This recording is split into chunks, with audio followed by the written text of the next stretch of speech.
우리는 종종 세상은 참 불공평하다라고 하는 그런 생각을 하게 되죠. 열심히 땀 흘리며 일한 사람들은 제대로 대접을 받지 못하는 이 사회, 반대로 부당한 방법으로 재산을 모은 사람들은 떵떵거리며 살아가고 있는 그 모습을 보면서 참 세상은 불공평하다라는 그런 생각을 하게 됩니다. 그런데 여러분, 우리가 그런 사회 현상을 보면서 낙심하고 또 원망하고 절망할 것이 아니라 우리는 믿음의 눈으로 바라볼 수 있어야 됩니다. 왜냐? 시간이 흐르면 그들은 이제 그 사람들이 그들이 쌓았던 것들이 무너질 날이 올 것이고 하나님의 준엄한 심판대 앞에 서게 될 것이다 라고 하는 그 믿음을 가지고 우리는 그럼에도 불구하고 우리에게 주어지는 일에 최선을 다하는 삶을 살아가야 할 줄로 믿습니다. 오늘 우리는 상식이 통하는 사회를 원하고 있습니다. 삶의 환경에 따라서 무시와 멸시를 당하지 않고 모두가 공정하게 또 모두가 공평하게 사는 그러한 상식이 통하는 그런 사회를 우리는 원하고 있습니다. 더 가진 사람은 좀 더 못 가진 사람들을 위해서 아낌없이 베풀 수 있는 그러한 상식이 통하는 그러한 사회를 우리는 원하고 있습니다. 또한 그러한 긍휼의 은혜를 입은 사람들은 그 은혜에 감사할 수 있는 그런 상식이 통하는 사회를 우리는 원하고 있습니다. 그러므로 하나님이 원하시는 삶은 뭐냐? 하나님이 원하시는 사회는 뭐냐? 서로 상식을 존중하고 또 힘들어하는 이웃들, 어려운 이웃들에게 선을 베풀 수 있는 그러한 사회, 그러한 공동체, 그것이 하나님이 원하시는 공동체다, 또 사회다라고 그렇게 말씀을 드릴 수 있습니다. 자, 그러한 점에서 오늘 야고보는요, 오늘 본문에서 선을 행할 능력을 가지고 있음에도 불구하고 선을 행하지 않는 자칭 부자라고 말하는 사람들, 그런 사람들에 대해서 경고하고 있는 말씀이에요. 충분히 내가 힘들어하고 있는 이웃을 위해서, 어려움을 당하고 있는 이웃을 위해서 도와줄 그러한 능력과 재력이 있음에도 불구하고 그냥 눈을 딱 감아버리는 그런 사람들에 대한 경고의 말씀이다 라고 그렇게 우리가 이해하면 될 것입니다. 사실 여러분, 우리가 봄에 논밭에 씨앗을 뿌리면서 농사를 짓지 않습니까? 자, 그런데 여러분, 농사를 짓는 이유가 무엇일까요? 그저 나만 잘 먹고 잘 살기 위해서 농사를 짓는 거 아니시죠? 그런다고 여러분, 제가 여러분들에게 뭘 내놓으라고 하겠습니까? 네? 여러분, 우리가 그렇게 피땀 흘려 농사를 짓는 이유, 목적이 뭔가? 그저 우리 그냥 잘 먹고 잘 살기 위해서 내 배만 이렇게 나오면 되는, 우리 자식들만 그저 잘 먹이면 되는 그런 목적으로 여러분 농사를 짓습니까? 지금까지 그렇게 지셨다면 이제 생각을 바꾸시기 바랍니다. 우리는 내가 하는 열심히 내가 함께 나누고 서로 도움을 주기 위해서 내가 지금 농사를 짓는다.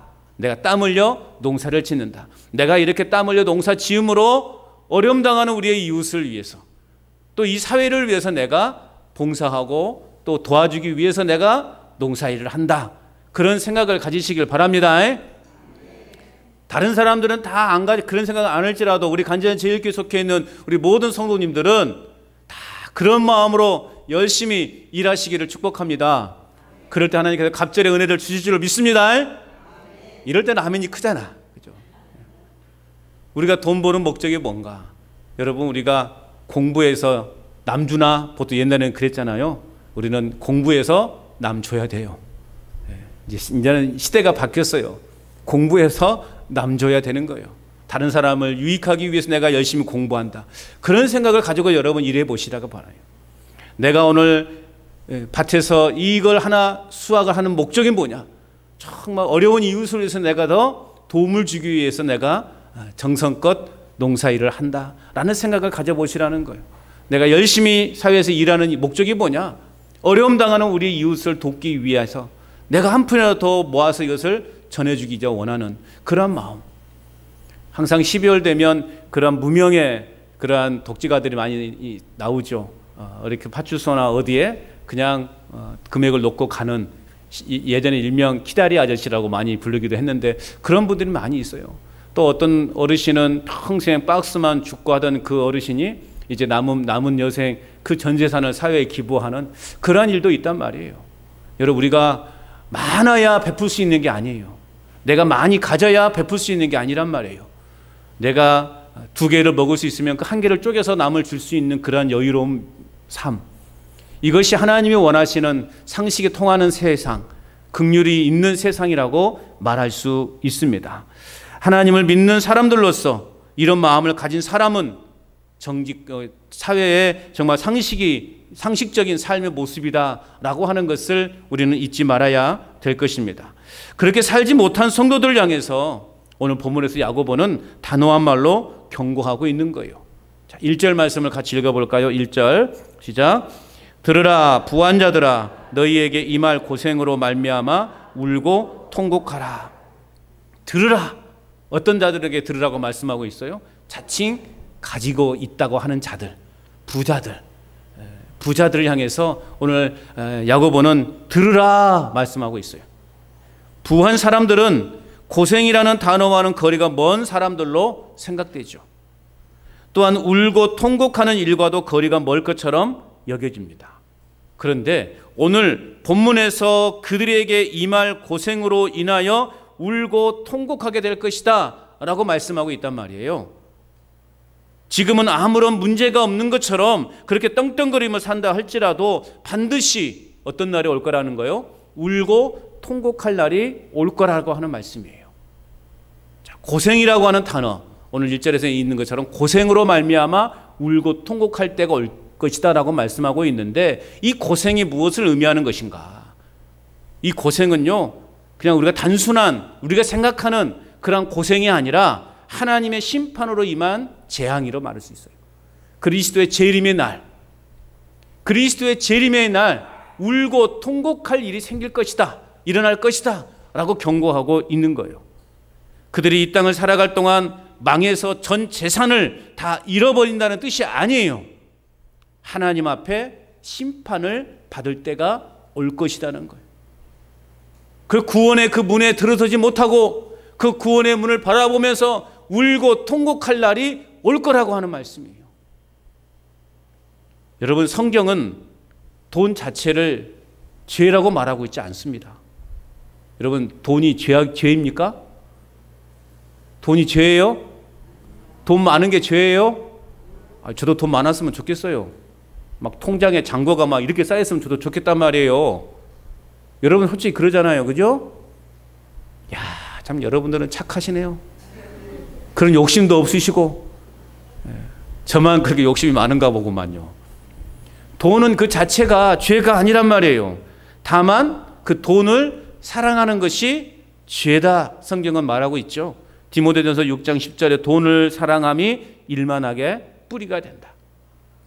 돈을 어떻게 하는 것이? 사랑함이 일만하게 뿌리가 된대요. 이것을 탐내는 자들은 미혹을 받아서 믿음에서 떠나 많은 근심으로 자기를 찔렀도다, 그렇게 말씀하고 있어요. 그러니까 돈이 왜 죄가 되느냐? 돈을 하나님의 자리에 놓는다는 거죠. 하나님이 계셔야 될 자리에 돈이 있는 거예요. 그래서 어떻게 돼요? 그것에 의해서 내 삶이 지배를 받는 거예요. 우리는 누구의 지배를 받는 사람들이에요?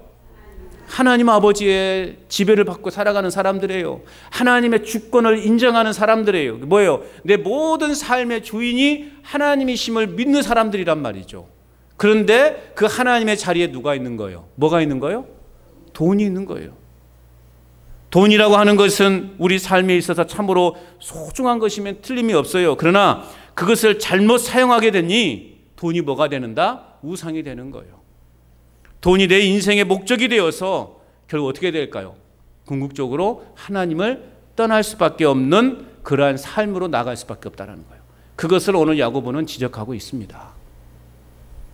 부자 청년이 예수님을 찾아왔어요. 그리고 예수님께 물었어요. 영생에 관해서 물었어요. 한마디로 말하면 예수님 천국은 어떻게 가는 거예요? 라고 물었어요.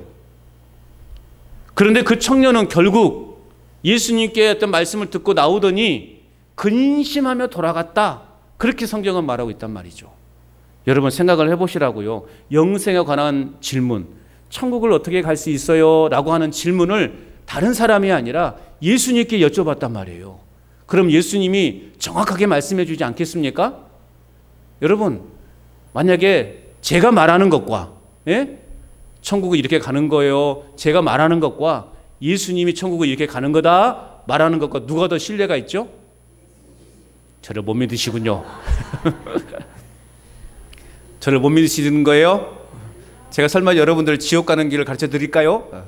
그래요. 어쨌든 저보다 예수님이 더 신뢰가 되죠. 그럼 예수님께로부터 이 부자 청년은 영생에 관한 소식을 들었단 말이에요. 천국은 이렇게 가는 것이구나 라는 것을 분명하게 들었단 말이에요. 그러면 여러분 같으면 어떻게 돌아가시겠어요? 룰루랄라 돌아가는 거 아니겠어요? 이렇게? 아니에요? 천국 가는 길을 알았단 말이에요. 다 참말로 1 더하기 1은 뭐지? 고민하고 있었는데 누군가 막 그 고민하고 있었는데 누군가 와서 야 1 더하기 1은 2다 라고 말하면 아이고 맞네 그러면 좋게 돌아가는 건 아니겠어요? 마찬가지예요. 이 부자 청년도 예수님께로부터 와가지고 직접 예수님 천국 어떻게 하는 거예요? 라고 물었다면 예수님이 정확하게 말씀해 주지 않았겠어요? 그건 단순한 거잖아요. 길이요 진리요 생명인 나를 믿어라. 나를 믿으면 갈 수 있다. 그렇게 말씀하지 않았겠어요? 그러면 이 부자 청년은 그동안 고민하고 근심했던 것이 싹 가시니 얼마나 기쁘게 나와야 되겠어요.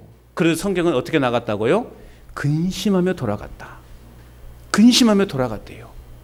왜 이 청년이 근심하며 돌아갔을까라고 보니까 예수님께서 그 청년에게 뭐라고 말씀하셨냐면 네가 가진 것 다 팔아서 가난한 자들에게 나눠주고 나에게 오라. 그렇게 말씀하신 거예요. 그러니까 이 부자 청년이 거기에서 꽉 막혀버린 거예요. 내가 가진 거 다 가난한 나눠주라고? 내가 이걸 어떻게 모았는데? 내가 그동안 어떻게 여기까지 왔는데 이걸 다 나눠주라고? 이제 거기서 근심이 와버린 거예요. 그래서 이 부자 청년은 결국 구원에 이르는 길을 선택하는 것이 아니라 그가 가진 돈을 선택하게 된 거죠. 그래서 디모데전서 6장 10절에서는 돈을 사랑함이 일만하게 뿌리가 된다. 그렇게 말하고 있는 거예요. 오늘 야고보의 경고의 말씀은 오늘날 물질 만능주의 시대를 사는 모든 우리 그리스도인들이 귀담아 들어야 되는 말씀인 거예요. 더 많은 돈을 모으기 위해서 한 푼이라도 더 돈을 벌기 위해서 양심이고 신앙이고 뭐고 길을 쓰고 살아가는 사람들이 있어요. 예수를 믿는다고 하면서도 시장에서 물건을 파는데 말이죠. 수입산을 국산이라고 이렇게 속여서 파는 사람들이 있단 말이에요. 여러분 중에는 그런 분이 없다는 말이고 저기 멀리 있는 교회 말이에요. 교회 성도들이. 그냥 신앙이고 양심이고 없어. 그냥 나만 돈만 벌면 되는 거야. 이건 먹고 탈이 나든 말든 나는 팔고 돈만 받으면 된다라고 하는 그 심보. 얼마나 악합니까? 또한 인생을 살아가는 목적이 돈을 모으는 것에 두고 살아가는 성도들을 향한 경고라고 말할 수 있어요. 요즘 휴대폰 문자나 여러 가지 뭐 인터넷 어떤 이메일을 통해서 돈을 버는 방법에 대해서 수도 없이 오잖아요. 저도요, 한 있으면은 그냥 지금이 기회라고, 지금 투자하시라고, 그러면 몇 배가 뛸 거라고 그런 문자들이 와요. 그러면 혹하지 않겠습니까? 요즘은 그냥 다 지워버리죠. 보도 않고 그냥 지워버리죠. 그런 번호 오면 다 그냥 지워버리죠. 자, 그런데 그러는 것에 그냥 넘어가서 그걸 잘못 클릭했다가 패가망신하는 사람들이 한두 명이 아니죠. 여러분, 노력하거나 땀 흘리지 않고 돈을 왕창 벌 수 있는 방법은 있다 없다? 없어요. 없어요. 내가 노력한 만큼 버는 것, 내가 노력한 만큼 누리는 것, 이것이 여러분 상식이 통하는 세상이고 하나님이 원하시는 상식의 세상이라는 거예요. 자, 그렇다면 왜 이러한 불의한 부자들이 심판을 받을 수밖에 없는 것인가? 우리가 다시 한번 깊이 있게 말씀을 또 살펴보기를 원합니다. 첫째는 그들은 재물을 바르게 사용하지 않고요, 쌓아두기만 하기 때문에 그들은 심판을 받을 수밖에 없는 거예요. 자, 2절과 3절 말씀을 같이 읽어볼까요? 본문 2절 3절 시작.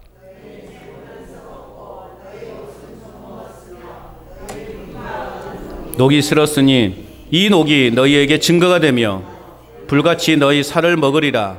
너희가 말세에 재물을 쌓았도다. 자, 재물과 금과 은과 같은 물건들이 오늘 말씀해 보니까 모두 상에서 쓸모가 없게 되었대요.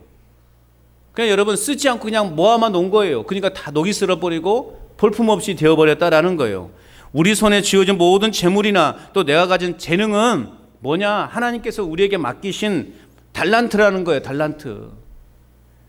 금이나 은으로 대표되는 재물은 하나님께서 내 자신과 이웃을 위해서 사용하라고 우리에게 맡겨놓으신 거라는 거예요. 그럼에도 불구하고 그것을 소유하려고만 한다면 그것을 우리에게 주신, 그것을 우리에게 맡겨주신 하나님의 본래 의도에서 어긋난 삶을 우리는 살고 있는 것입니다. 또한 금과 은을 집안에 고이 간직하고만 있다면 그 금과 은은 아무런 가치가 없는 돌덩이로 만드는 어리석은 행위와 같다라고 오늘 야고보는 지적하고 있는 것입니다. 그걸 여러분 평생 간직해서 뭐하게요? 우리 집에 금덩어리 있다? 있으면 뭐예요? 그걸 뭘 사용해야 그게 금으로서의 역할을 나타내는 거죠. 그냥 고이 간직만 하고 있다가 주님 부르시면 그거 어째요? 그거 어쩝니까? 자식들은 그 금 서로 가지려고 싸우고 다투고 난리 날 텐데 그런 세상, 그런 자식들 만들고 싶습니까, 여러분? 그렇다고 여러분 교회로 다 가져오라는 건 아닙니다. 또 아들은 전화해, 야야야 우리 목사님이 오늘 설교하는데 우리 집에 있는 통장 돈 다 교회로 가져오라더라. 그런 말 하지 마요. 그런 의도는 아니죠. 하나님을 위해서 그것을 쓸 때 하나님이 더 기뻐하신다라는 것입니다. 결국 어리석은 자들이 가지고 소유하고 있었던 모든 재물이 썩어버릴 거라는 거예요. 비싸게 돈 주고 비싼 돈을 주고 옷을 샀는데 그 옷을 한 번도 입어보지 못하고 농에만 여러분 가둬놓으면 넣어두면 어떻게 되겠어요? 좀이 난다는 거예요. 좀이 난다는 거예요. 나중에는 입지도 못하죠. 몸이 막 살이 좀 쪄가지고. 제가 그런 옷들이 많이 있거든요. 부의 상징이고 자랑으로 여기던 금과 은마저 다 녹슬어 버릴 것이다. 오늘 말씀하고 있어요. 그저 모으려고 혈안이 되어 있었지 그렇게 모은 것을 어떻게 사용해야 할지를 한 번도 고민하지 않고 살았던 사람들의 모습인 거예요. 결국 어떻게 되느냐? 이 녹이 너희의 증거가 될 것이다. 너희가 어떻게 살았는지 이 녹이 증거가 될 것이다. 불같이 너희 살을 먹으리라 선언하고 있어요. 불같이 너희 살을 먹으리라. 이세벨이라고 하는 여인이 있죠. 이세벨. 왕의 딸로 태어났고 아합의 아내로 왕후가 된 사람이에요. 얼마든지 누릴 수 있는 사람이에요. 왕의 딸로 자랐기 때문에 모두가 부러워할 만한 부와 지혜와 또 그런 삶이 그녀에게는 있었습니다. 또한 자신을 잘 꾸몄던 사람이에요. 얼마나 예쁘게 꾸몄는지 마지막 죽는 순간에도 풀 메이크업 해하고 죽었어요. 곧 자기를 죽이러 오는 사람이 있는데도 불구하고 눈썹을 그리고 화장을 하면서 그렇게 죽은 여인이에요. 그 기세가 얼마나 당당했던지 선지자 엘리야도 그 여인의 말 한마디에 그냥 벌벌 떨고, 여러분 엘리야의 기세가 얼마나 등등했습니까? 850명과 싸워서 이긴 선지자 아닙니까? 그런데 이 이세벨이라는 여인이 너 죽어이 한마디에 그 엘리야가 겁이 나가지고 수만 킬로 떨어진 곳으로 도망친 거 아니에요. 얼마나 기세가 등등했던지 이 여인이 꼭 누구를 보는 것 같아서 마음이 점섭하지만 그 기세로요, 이 이세벨은 어떻게 했어요? 나봇이라고 하는 사람의 포도원을요 아무런 죄책감 없이 그냥 빼앗아 버렸어요. 진짜 꼭 누구를 보는 것 같아. 자기가 원하는 것은 그냥 다 빼앗아 버릴 수 있는, 아무런 죄책감을 가지지 않는 그러한 여인이었습니다. 그런데 불행하게도 불의하게 탈취한 그 장소, 그 나봇의 포도밭, 그곳에서 그녀는 비참한 죽임을 당하게 됩니다. 어떻게 되느냐? 오늘 말씀, 불같이 너희 살을 먹으리라. 이 이세벨이라는 여인이 죽어서 그 나봇의 포도밭에 던져지니까 개들이 그 살을 뜯어먹은 거예요. 이런 비참한 죽음을 당하게 되는 거예요. 그가 가진 그 부와 그 명예, 그 권력을 가지고 모든 걸 다 취해봤지만 결국 그녀에게 남는 건 뭐였어요? 오늘 말씀처럼 불같이 너희 살을 먹으리라. 부자들의 창고에서 쓸모없게 된 물건들은 하나님께서 그들에게 재앙을 내리는 증거물이 된다라는 것을 오늘 우리에게 보여주고 있습니다. 여러분, 그렇다고 부자들이 다 나쁜 건 아니에요. 부자들이 다 나쁜 거 아니에요. 여러분, 기왕이면 다 부자들 되셨으면 좋겠어요. 이제는 이런 말 해도 말 못해. 아멘이나 소리 못하겠게. 뭘 또 나올 것 같아서. 아니, 진심으로 말하는 거예요. 진심으로. 여러분, 부자들 되십시오. 그 부자 되었으면 그만큼 또 어떻게 해야 될까요? 베품의 삶을 사시면 되는 거예요. 그냥 부자 되려고 그냥 꼭 숨겨두지 마시고 내가 받은 만큼 또 하나님께 이웃을 위해서 돌려드릴 수 있는 것. 그것이 여러분 하나님이 원하시는 상식이 통하는 삶이라는 것입니다. 탐욕스러운 그런 부자들의 죄악이 그 자신들을 멸망케 된다고 하는 이 말씀을 우리는 기억해 놓아야 될 것입니다. 오늘 말씀에 너희 말세에 재물을 쌓았도다. 너희 말세에 재물을 쌓았도다. 주님을 간절히 찾고 붙들어야 할 심판의 때에 주님을 찾지 않고 창고에 재물을 쌓아 놓은들 무슨 소용이 있겠냐고요. 주님이 내일 재림하실 텐데 오늘 열심히 창고에 내가 물건을 많이 쌓아 놓은들 그 물건이 여러분 뭔 의미가 있겠냐 이거죠. 쉽게 말하면 세상은 창고에 쌓아둔 재물로 인하여 유익을 얻을 수 있을 거예요. 세상은. 그러나 하나님의 심판의 때에는 그런 모든 것들이 다 무용지물이 된다는 겁니다. 그렇기 때문에 오늘 우리는 노후를 어떻게 잘 대비할 것인가에 관심을 둘 것이 아니라 우리는 어떻게 생각해야 되는가. 지난번 어르신 성경학교 때도 제가 강조했죠. 우리는 어떻게 잘 죽어야 하는지. 그렇죠. 기억하신 분들이 계시네. 어떻게 잘 죽어야 하는지에 더 많은 관심을 가져야 돼요. 그게 뭐라고요? well dying이요. well dying. 웰빙이 아니라 well dying. 아름다운 임종, 아름다운 죽음. 잠깐 보이다가 없어지는 안개와 같은 것이 우리네 인생이다. 우리 지난주 말씀에서 살펴보았어요. 아침에 피었다가 아침에 끼었다가 사라지는 안개 같은 것이 우리네 인생이란 말이에요. 그렇게 힘들게 모은 재물을 다 사용하지 못한다고 죽는다면 이 얼마나 억울하고 어리석겠냐고요. 여러분 통장에 지금 얼마 있죠? 그 여러분 다 사용도 못하고 하나님 부르심 받으면 그 얼마나 아까워요. 그죠? 그 남은 인생 그냥 아무렇게 그 돈과 쓰라는 것이 아니라 하나님이 기뻐하시는 일에 잘 사용해 보십시오.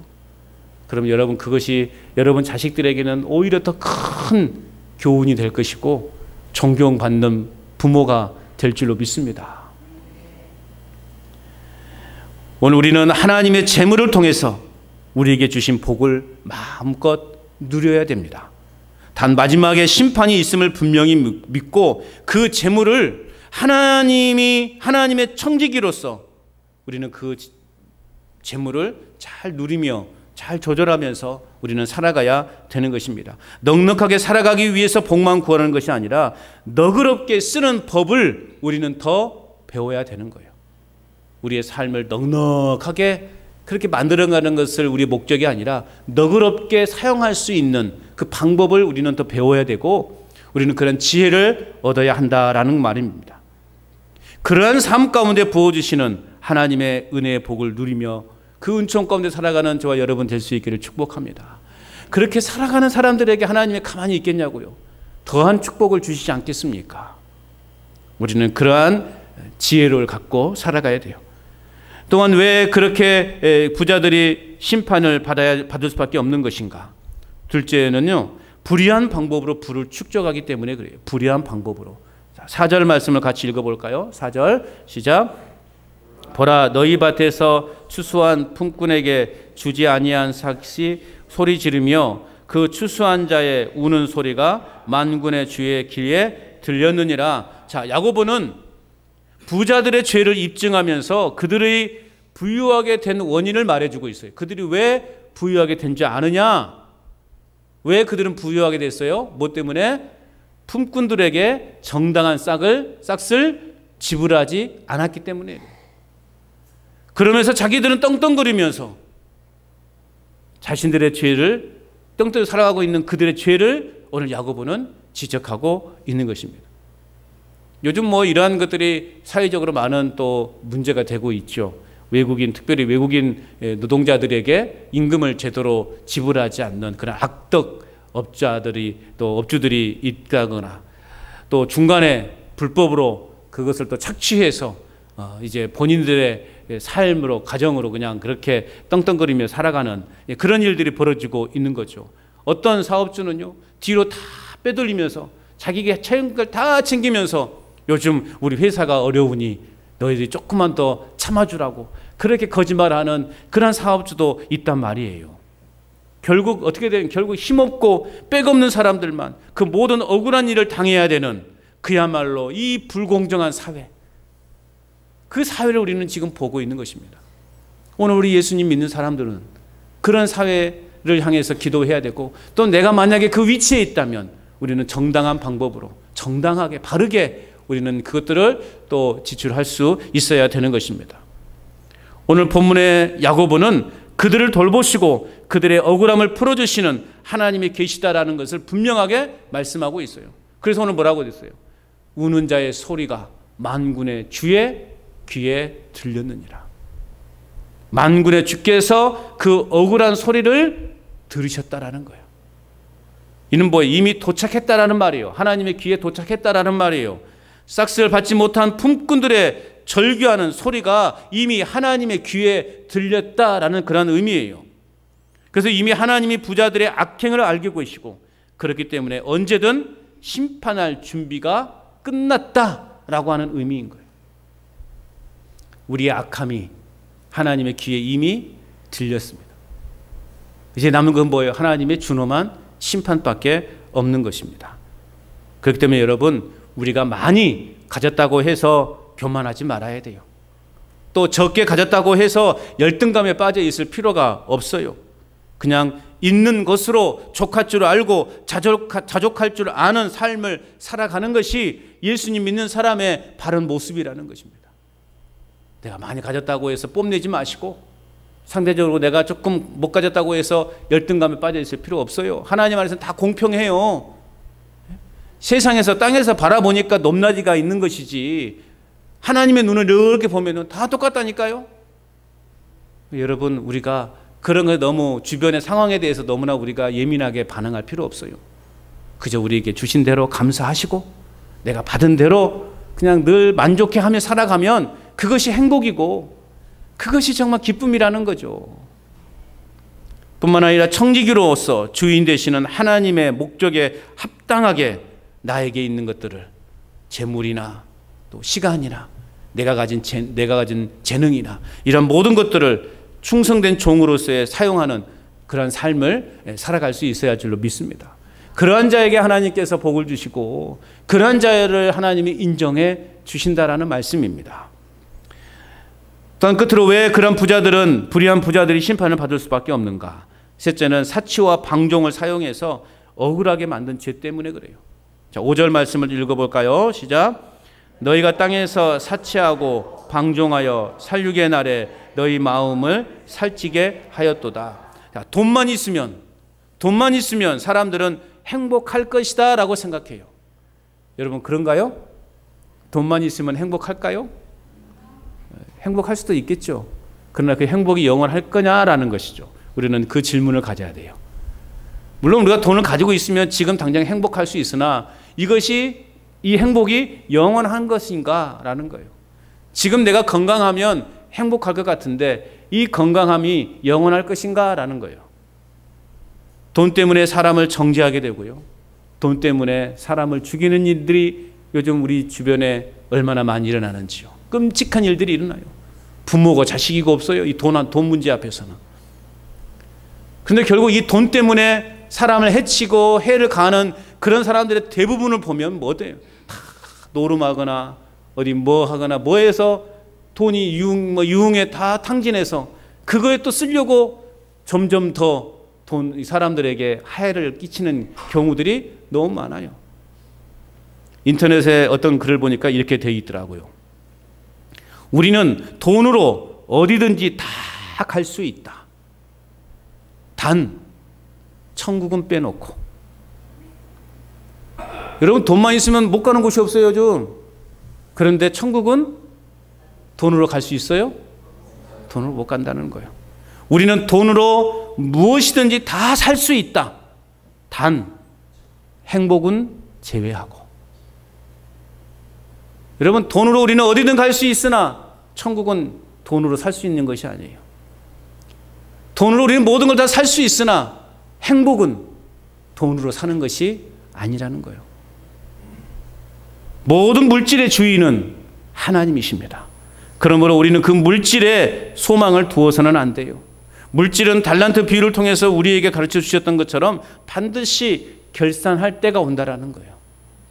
어리석고 미련한 사람처럼 돈 하면서 돈만 따라다니면 오늘 밤 내 영혼을 도로 찾으리니 이 모든 것이 누구의 것이 되겠느냐라고 하는 이 주님의 준엄한 말씀을 우리는 들어야 되는 것입니다. 그런데 부자들의 죄는 거기에서 그치지 않아요. 거듭나지 않는 돈이 얼마나 인간을 파괴하는지를 오늘 6절에서 또 우리에게 보여주고 있죠. 6절 시작. 너희는 의인을 정죄하고 죽였으나 그는 너희에게 대항하지 아니하였느니라. 의인을 정죄하고 죽음에 이르기까지 한단 말이에요. 부자들이 행한 최고의 죄악성을 마지막으로 말하고 있는데 정죄하다, 죽이다라는 거예요. 법정 용어거든요. 법정 용어인데 즉 법정의 판결에 의해서 정죄함을 당하고 죽임을 당했음을 오늘 우리에게 보여주고 있는 거예요. 즉 부자들은 법정까지도 완전히 장악을 해서 그들의 뜻대로 행하고 있음을 보여주고 있어요. 그냥 판사들도 돈을 주고 산 거예요. 그래서 뻔히 내가 잘못이 있음에도 불구하고 판사는 그 잘못을 다른 사람에게, 돈 없고 백 없는 사람에게 돌려버리는 거예요. 오늘날 우리나라도, 우리 현실도 그런 것들 얼마나 많이 보게 됩니까? 억울하게. 지금은 하도 이제 그게 사회적인 어떤 또 공론화가 되면서 조금 줄어들었지만 과거에 보시라고요. 멀쩡한 사람, 조금 색깔 있는 사람을 살았다고 해서 그냥 자기의 어떠한 업적을 좀 쌓기 위해서 그냥 잡아다 놓고 간첩이라는 누명을 씌워서 바로 그냥 살인죄에 떨어서 죽이는 그런 일들이 우리 사법권에도 많이 있었지 않습니까? 억울한 일을 당하는 데를 얼마나 많았습니까? 돈 많은 사람들은 큰 죄를 져도 그냥 돈 주고 또 나오더라고요. 우리같이 돈 없는 사람들은 감옥에 가면 안 되겠지만 어쩔 수 없이 아무런 빽이 없으니 그냥 그 법대로 우리는 가야 돼요. 그러나 돈 있는 사람들은 그 법도 뛰어넘어서 본인이 원하는 대로 그냥 결과를 얻어내는 것들이 너무나 많이 우리는 보게 되는 거죠. 이게 악하다라는 거예요. 이게 악하다라는 거예요. 의인에 대하여 예수 그리스도와 신앙을 위해 고난과 죽임을 당한 수많은 그리스도인들을 가리키는 거예요. 그러니까 너희는 의인을, 그러니까 그리스도 안에서 바르게 살아가는 그 믿음의 사람들이 얼마나 큰 어려움과 고난을 당했는가. 요한계시록에 보면 그런 내용이 있어요. 당시에요, 예수 믿는 사람들한테는요, 일거리도 안 주는 거예요. 너희들 개종해라. 개종하면 일거리 주겠다. 근데 개종을 안 하면 일거리도 안 줘요. 그 뭐 먹고 살아라는 거예요. 그래서 요한계시록에 보면 탄식하는 사람들이 많이 있어요. 억울하게 죽임당한 자들의 그 죽임을 언제까지 주님 지켜보고 계실 것입니까? 탄식하는 기도가 올려지고 있는 것을 보게 되는 것이죠. 여러분, 결국 그들의 부르짖는 소리가 주님의 귀에 들려지고 주님은 조만간에 그들의 행위에 대해서 판단하시고 심판하실 것입니다. 오늘 우리는 불의한 방법으로 사치하고 방종을 사용해서 우리의 이익을 위해서, 내 만족을 위해서 다른 사람들을 짓밟는 그러한 삶은 살지 않아야 됩니다. 모든 죄악은 최후의 심판을 불러오게 된다라고 하는 이 사실을 오늘 우리는 기억해야 할 것입니다. 여러분, 오늘 우리에게 재물은 반드시 있어야만 하는 모두의 중요 관심사입니다. 그러나 그러한 재물을 우리 자신들이 어떻게 사용하느냐 하는 것은 결국 우리 자신들이 가지고 있는 신앙의 모습을 적나라하게 표현하는 실제라고 말할 수 있습니다. 내가 이것을 어떻게 사용하는가 따라서 우리의 신앙이 보여진다는 거예요. 내가 가지고 있는 그 재물을 어떻게 사용하느냐에 따라서 이 사람의 신앙이 지금 제대로 된 신앙인지 거짓된 신앙인지를 보여준다는 거예요. 장사하는 사람의 그 모습을 통해서 이 사람이 진짜 그리스도인인지 거짓 그리스도인인지를 분별할 수 있게 한다는 것입니다. 사람들과의 대화 속에서, 사람들과의 관계 속에서 어떻게 우리가 관계를 맺고 살아가느냐, 내가 어떤 말과 어떤 행동을 하느냐에 따라서 이 사람의 신앙이 진짜 신앙인지 가짜 신앙인지가 분명하게 적나라하게 드러나게 된다는 것입니다. 그러므로 우리는 언제나 바른 신앙을 살아야 됩니다. 바른 삶을 살아야 됩니다. 바른 삶을 살아가시기를 바랍니다. 진짜 예수님 믿는 사람으로 살아가시기 바랍니다.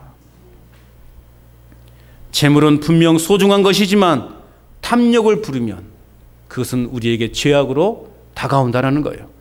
그러므로 최선을 다해 땀 흘려 소유하기에 힘을 쓰는 저와 여러분 될 수 있기를 바랍니다. 주신 것은 그 어떤 것이든 하나님의 것임을 인정하는 저와 여러분 될 수 있기를 바랍니다. 내 손에 있는 그 어떤 것이라도 이것은 하나님께서 주신 것이다 라고 생각한다면 우리는 이렇게 헛되게 사용하지 않을 거라는 거죠. 우리가 먹는 것도 하나님이 주신 것이다.